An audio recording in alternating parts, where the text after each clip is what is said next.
মহাশূন্যে আলিঙ্গন, এবার সুনিতাদের ফেরার প্রস্তুতি শুরু। মহাশূন্যে গবেষণা কেন্দ্রের দায়িত্ব নিচ্ছেন 4 সতীর্থ। প্রায় 9 মাস পর সুনিতা উইলিয়ামস ও বুচ উইলমোর পৃথিবীতে ফিরছেন।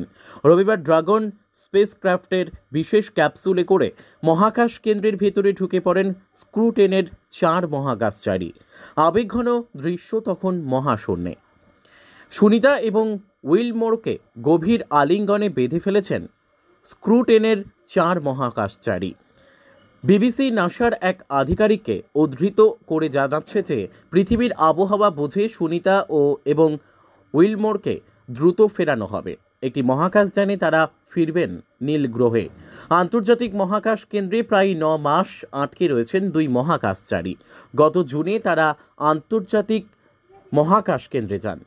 8 দিনের মধ্যে পৃথিবীতে ফেরার কথা ছিল, কিন্তু বোয়িং স্টারলাইনার মহাকাশযানের সমস্যার কারণে আটকে থেকেছেন তারা।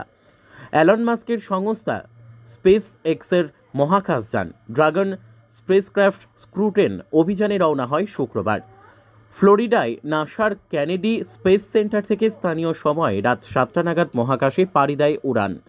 নাসা স্পেস এক্সের এই অভিযানে রয়েছেন 4 মহাকাশচারী: অ্যানে ম্যাকক্লেইন, নিকোলে আয়ার্স, তাকুয়া ওনিশি এবং কিরিল পেসকাভ।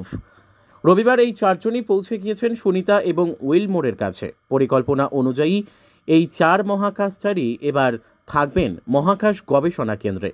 মহাশূন্য থেকে ফিরবেন সুনিতারা। স্পেস এক্সের মালিক মার্কস এবং ট্রাম্প সুনিতা উইলিয়ামসদের আটকে পড়ার বিষয়টিতে রাজনৈতিক বিতর্কও বাঁধিয়ে দিয়েছিলেন। তারা বলেছেন, পূর্বতন রাষ্ট্রপতি জো বাইডেনের ইচ্ছার অভাব ছিল বলে আটকে রয়েছেন 2 মহাকাশচারী। বিজ্ঞানী এবং বিশেষজ্ঞদের বিভিন্ন অংশ তার প্রতিবাদও করে। ব্যুরো রিপোর্ট, আমাদের টিভি।